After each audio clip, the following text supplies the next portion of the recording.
En volumen, profe. Ok, perfecto.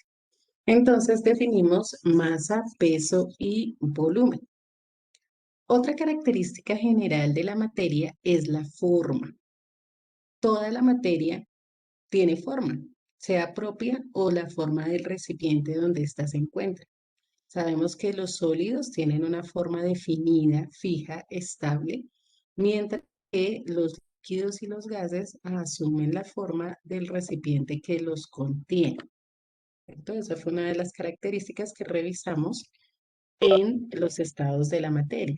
Entonces, tenemos que toda la materia, sin excepción alguna, tiene una forma propia o del recipiente que la contiene. El tamaño, el tamaño de los objetos está dado un poco también por su volumen, ¿no? Entonces, entre más volumen tengan, pues mayor será el tamaño de ese objeto. Es como la medida tridimensional de las sustancias. La inercia. ¿Alguien alguna vez ha escuchado hablar de inercia? Yo sé que sí, porque ustedes de hace rato que ya vieron las leyes de Newton. Entonces, ¿qué será eso de inercia?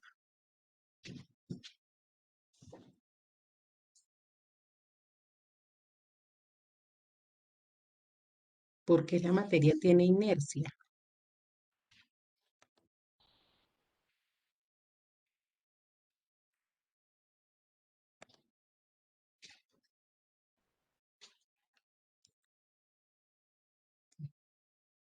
Bueno, de pronto no recordamos muy bien en qué consiste la inercia, entonces vamos a explicar.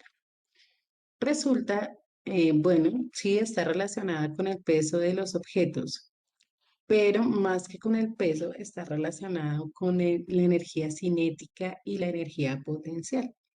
Resulta que todas las sustancias tienen una tendencia a permanecer en estado de reposo o de movimiento rectilíneo uniforme según cómo se encuentre. Por ejemplo, todo lo que está alrededor de ustedes, no sé, de pronto si tienen su cuaderno, su esfero, la tendencia de esos objetos es a estar en estado de reposo. Si usted tiene su cuaderno ahí puesto sobre la mesa, él por sí solo no va a decir, ay, me cansé de estar aquí quieto, me tengo que mover. No, la tendencia es a estar en estado de reposo, a permanecer en ese estado, ¿sí?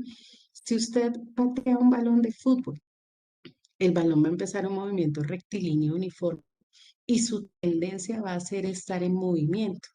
¿Por qué cambia esa tendencia o qué es lo que sucede para que el balón deje de moverse?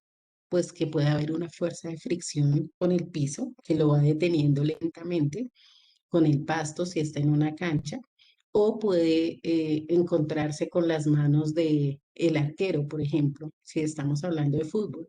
Entonces, él aplica una fuerza sobre ese balón de tal manera que se detiene. Pero si no hubiera ningún tipo de fuerza que lo detuviera, el balón permanecería en estado de movimiento rectilíneo uniforme constante indefinidamente. Si no hubiera una fuerza que lo detuviera, él estaría en movimiento indefinido. Y a eso es lo que le llamamos inercia, ¿sí?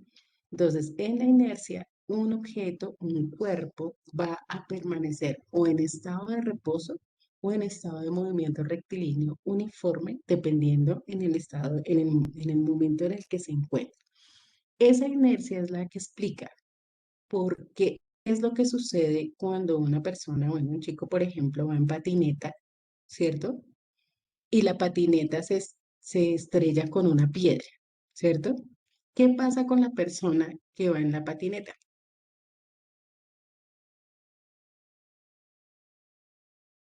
Sigue derecho. ¿Qué sucede? Dime, Sigue derecho. sigue derecho, ¿cierto? Yo diría se va jeta contra el planeta. ¿Por qué razón? Porque la patineta se detuvo, pero la persona también iba en movimiento, no iba solo la patineta en movimiento. La patineta fue la que se detuvo porque hubo una fuerza, que fue la fuerza de la piedra con la que se estrelló. Exacto, sí, Sebastián, le da picos al piso. Le da la patineta se detuvo con la piedra ejerció una fuerza y la patineta quedó ahí. Pero la persona tenía la tendencia a seguir en su estado de movimiento. ¿cierto? Y se fue allá, siguió derecho. Entonces, a eso le llamamos inercia, ¿sí? Se llama inercia. Lo mismo pasa con los choques de las bicicletas, los choques de cualquier tipo de choque, el choque de una moto, ¿cierto?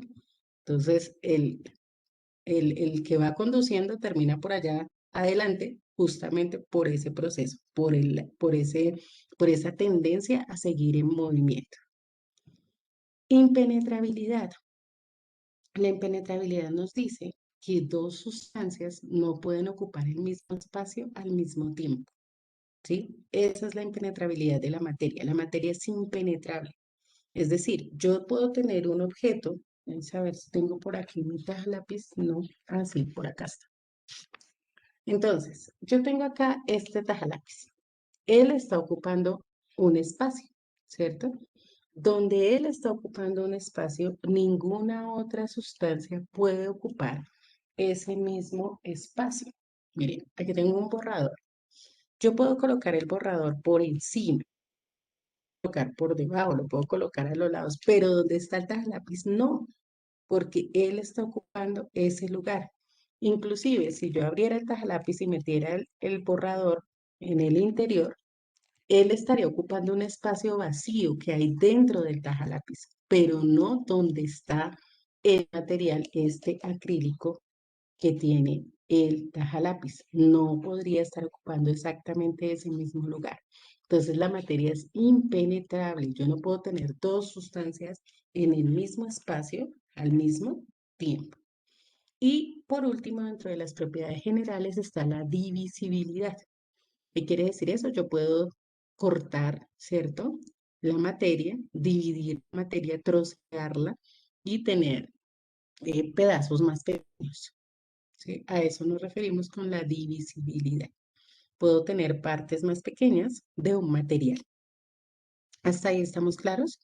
Todas estas propiedades son generales, es decir, comunes a toda la materia. Toda la materia tiene masa, peso, volumen, forma, tamaño, inercia, impenetrabilidad, divisibilidad e inclusive porosidad que no está ahí. Porosidad también, toda la materia tiene porosidad. Tiene unos pequeños poros que son como huecos, que son básicamente las distancias que hay entre una molécula y otra. Eso es porosidad.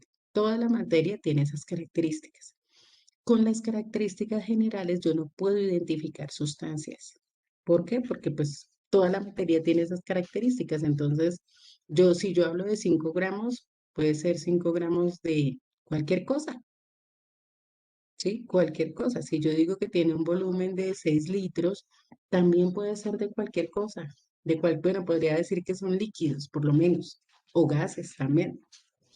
Pero en este caso, toda la materia tiene esas características y no puedo identificar sustancias. Las propiedades específicas sí, ellas sí me permiten identificar sustancias. Si yo digo que tengo una sustancia que es incolora, inolora, insabora, con un punto de fusión de 0 grados Celsius, un punto de ebullición de 100 grados Celsius, ¿de qué estaré hablando? Muy bien, Keiner, del agua. Fíjense que en este caso, las características específicas me permiten decir de qué sustancia estoy hablando. Son específicas para cada sustancia, ¿sí? Entonces, ahí sí, con ellas sí puedo identificarlas. ¿Cuáles son las características específicas? Tenemos las organolépticas, que son el color, el sabor y el olor. Las percibo con los órganos de los sentidos, ¿cierto? La dureza que es la resistencia de un objeto a ser rayado, a ser cortado, a ser penetrado por otro objeto, por otro cuerpo. Entonces, hay una escala que se llama la escala de Mohs y esa escala me permite determinar cuáles son los sólidos blandos y cuáles son los sólidos duros. Entonces, ahí las areniscas, por ejemplo, son sólidos blandos porque yo cojo una roca arenisca y simplemente con hacerla así ya se va a dispersar. Y en esa escala, el diamante es el que tiene la mayor dureza. El diamante es 10 en la escala de Mohs. ¿Por qué? Porque pues, es una sustancia que no se deja rayar, que no se deja pues fácilmente moldear. De hecho, para moldear un diamante se requiere una herramienta cuya punta también sea de diamante, que solo se puede cortar por el mismo. No permite ser cortado por ningún otro tipo de material, ni hierro, ni nada de esas cosas, únicamente diamante. Por eso es la sustancia más dura conocida en el planeta. El brillo, que es la reflexión de la luz, generalmente los metales presentan este brillo, ¿no? Esa reacción a reflejar la luz, esa propiedad. La densidad, que es la relación que hay entre masa y volumen. Relación entre masa y volumen, y ahorita vamos a hablar un poco más de la densidad. Pero es importante que tengamos presente que yo puedo tener diferentes valores de masa en un mismo volumen. Si tuviéramos un cubito de 1 centímetro de lado de agua, es decir, hielo, porque estamos hablando en estado sólido, hielo, y tuviéramos un cubito del mismo tamaño de hierro y los colocamos en una balanza, ¿pesarían lo mismo? Un cubito de hielo y un cubito de hierro del mismo tamaño, ¿pesarían los dos lo mismo? ¿Ustedes qué creen? ¿Sí o no?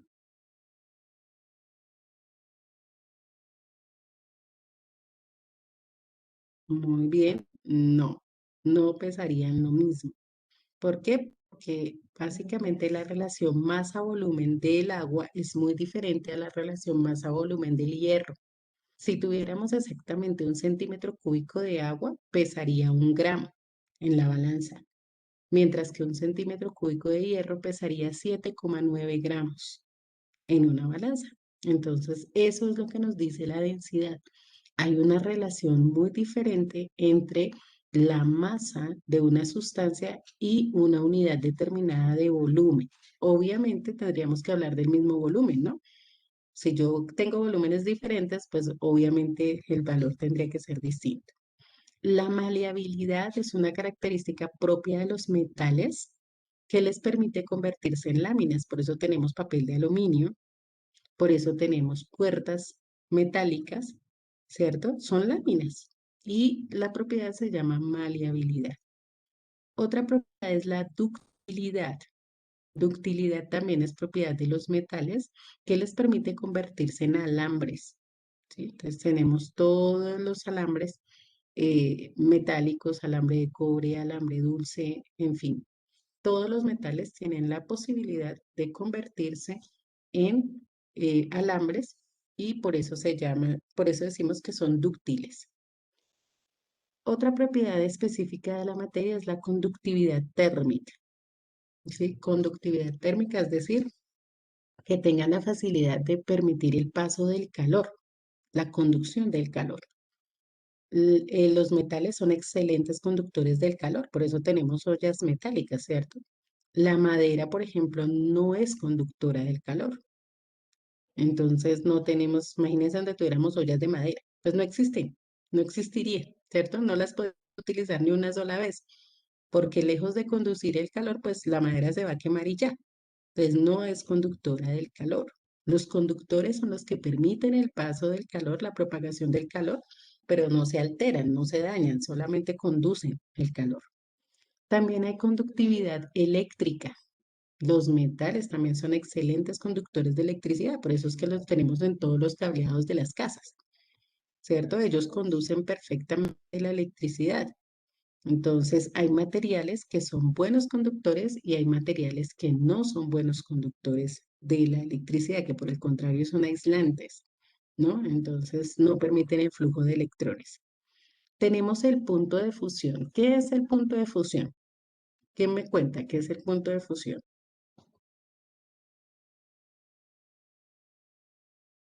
Pues si no estoy mal es cuando pasa de sólido a líquido, de líquido a sólido. Es como el punto de Bueno, fusión. de sólido a líquido, ¿cierto? Específicamente el cambio de sólido a líquido se llama fusión, el cambio de sólido a líquido. Ese es el cambio de estado que se llama fusión. Pero ¿qué será el punto de fusión? Estamos bien, tiene que ver con ese cambio de estado, pero el punto de fusión exactamente ¿qué será? La temperatura que necesita una materia para completar su transición. Muy bien, Keiner y Christian, Keiner en el chat también lo dijo, es un valor exacto, es una temperatura, ¿sí? Ese punto significa temperatura y es un valor fijo, es un valor exacto el punto de fusión. Entonces lo definimos como la temperatura en la que una sustancia pasa del estado sólido al estado líquido. Eso es punto de fusión. Temperatura a la cual una sustancia pasa de estado sólido a estado líquido y que ya me para el agua, por ejemplo, es 0 grados Celsius, ¿sí? 0 grados Celsius. Ok, punto de ebullición. ¿Qué será el punto de ebullición? La temperatura que necesita un líquido para pasar a estado gaseoso. Perfecto, entonces es la temperatura exacta en la cual una sustancia líquida pasa a estado gaseoso. Temperatura exacta a la cual una sustancia líquida pasa a estado gaseoso. Y en este caso, pues también para el agua tenemos un valor específico, 100 grados Celsius, ¿cierto? 100 grados Celsius. Cada sustancia tiene su propio punto de fusión y su propio punto de ebullición. Algunos son bajos, como en el caso del alcohol, que con 75 grados ya tenemos un cambio de estado de líquido a gaseoso y otros necesitan temperaturas muy, muy altas. Por ejemplo, el hierro necesita más de 2000 grados centígrados para pasar al estado gaseoso. Si se necesitan 1500 para que llegue al estado líquido, pues imagínense de ahí hacia allá cuánto se requiere para que pase al estado gaseoso. Entonces, cada sustancia tiene su propio punto de fusión y punto de ebullición. Y la solubilidad, que me indica cuando una sustancia es soluble o no en otra, ¿cierto? Y eso tiene que ver con la naturaleza química de las sustancias, entonces su composición. El azúcar y el agua son sustancias polares, ¿sí? Es decir, más adelante vamos a ver qué es eso de la polaridad, pero son sustancias polares, por lo tanto, como son semejantes, se puede disolver una en otra. Puedo disolver azúcar en agua. Y tengo sustancias que son no polares, como el aceite.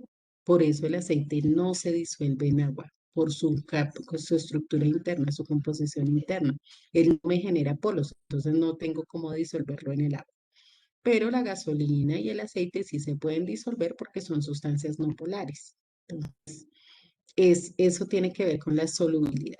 Eso en cuanto a las propiedades físicas que puedo determinar muy fácilmente. Las propiedades químicas, que son específicas también, tienen que ver con reacciones como tal. Entonces, la combustión. La combustión es una reacción con el oxígeno, ¿cierto? Pero también tenemos la oxidación. La oxidación la podemos ver en las frutas, la podemos ver en el hierro que queda a la intemperie en las fachadas de las casas, ¿cierto? Con el paso del tiempo se va oxidando, se va generando ese óxido de hierro que tiene un color particular y nosotros lo podemos distinguir. La reactividad en química en general tiene que ver con eso, con qué sustancias puede reaccionar, con qué sustancias no puede reaccionar. La corrosión, que también es una reacción de óxido-reducción que presentan los compuestos.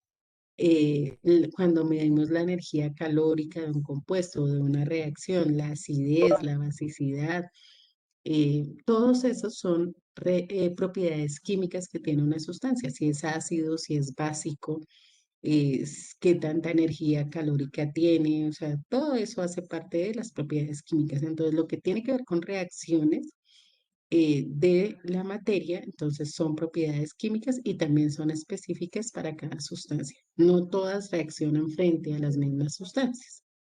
Hasta ahí estamos claros. Entonces, fíjense que la materia tiene muchas propiedades, muchas, tanto a nivel general como a nivel específico. Las generales son comunes a toda la materia, las específicas me permiten determinar de qué sustancia estoy hablando.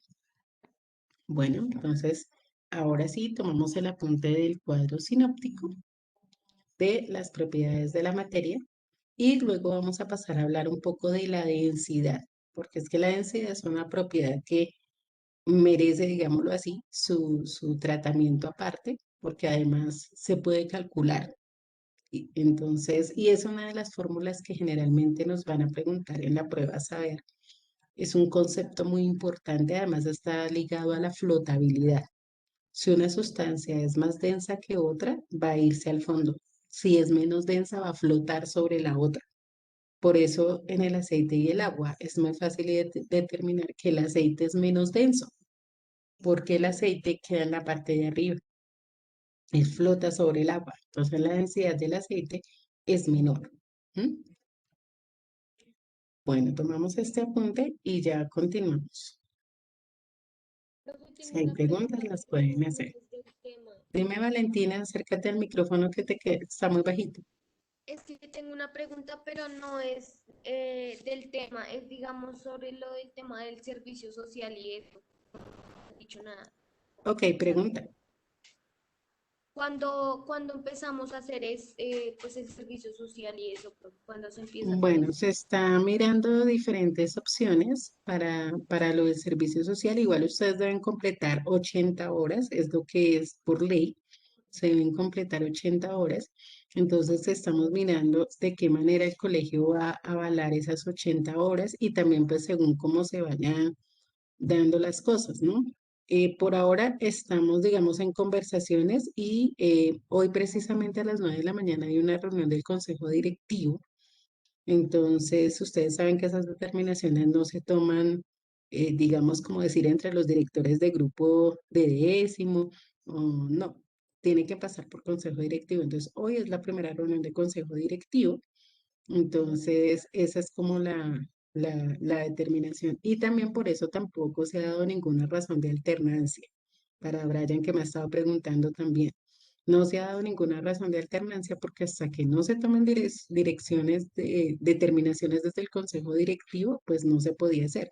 Y tocaba también esperar a que estuviera elegido el representante de los estudiantes porque debía ser parte del consejo directivo o debe ser parte del consejo directivo.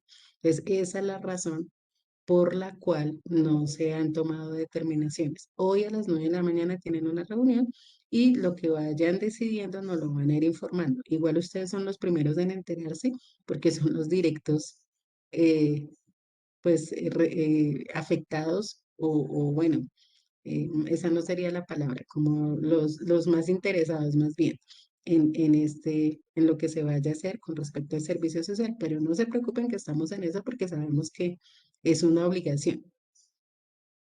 Bueno, Profe, yo tengo otra pregunta y le hice a inicio de clase y no me respondiste. yo no te escuché, Juan Sebastián, ¿qué fue? ¿Hasta qué horas se están atendiendo en el colegio para Ay, poder sí, pensar? sí, sí, la leí, se me pasó. Hasta las 3 de la tarde. ¿Listo? Hasta las 3 de la Gracias. tarde atienden en el colegio para todos los que necesiten atención en el colegio de 7 a 3. Listo. No, eh, Juan Esteban, no es posible, porque en este caso tiene que aplicar lo mismo para todos. El año pasado he hecho una situación similar con otro tipo de actividades que ya son, digamos, lúdicas propias de cada persona. Entonces, no se están validando en ese sentido como servicio, sino que se maneja una misma, digamos, un estándar para todos los estudiantes.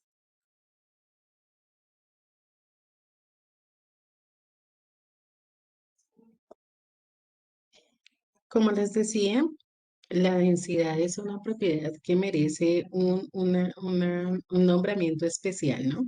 Algo que también quiero enfatizar es que las propiedades específicas no dependen de la cantidad de sustancia que nosotros tengamos.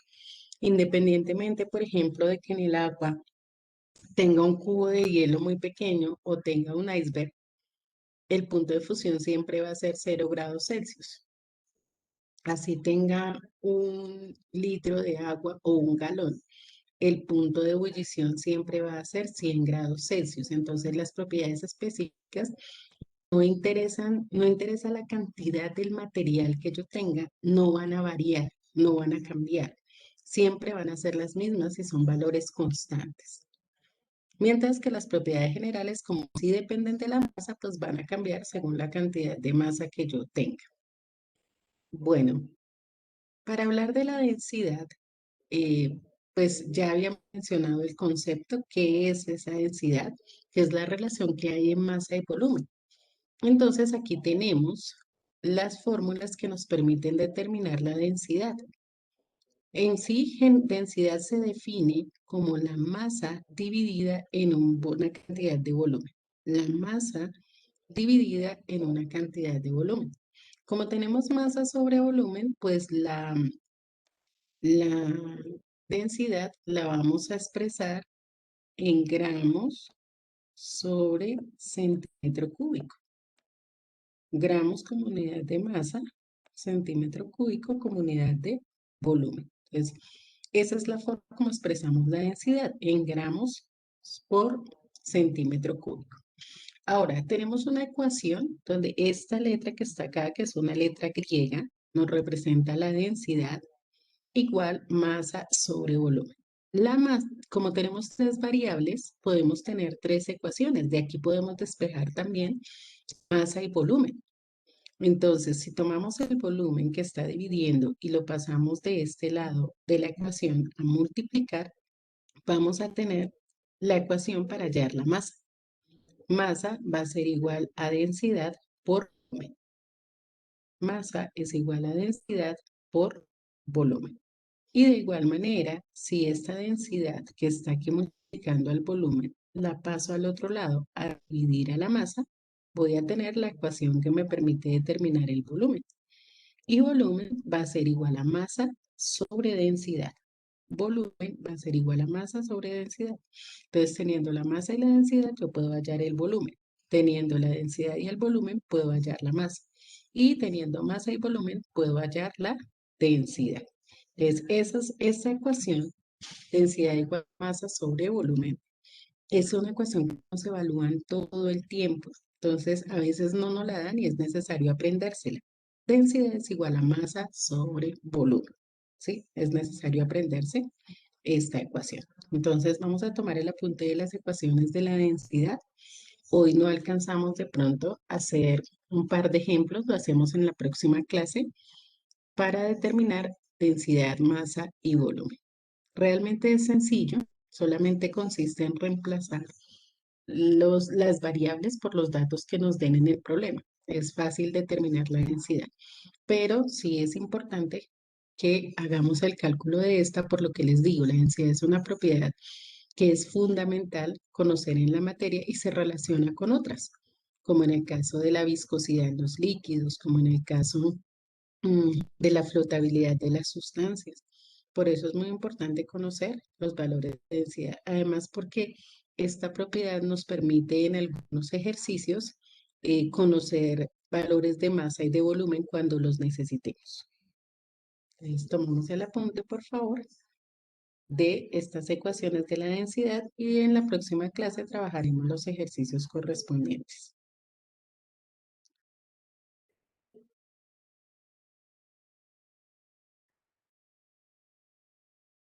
Bueno, chicos, entonces con esto damos por terminada nuestra clase de hoy. Continuamos el día de mañana. Espero que tengan un excelente resto de jornada. Dios los bendiga. Chao a todos. Hasta Hasta luego, luego. profe. Bueno, que estén bien.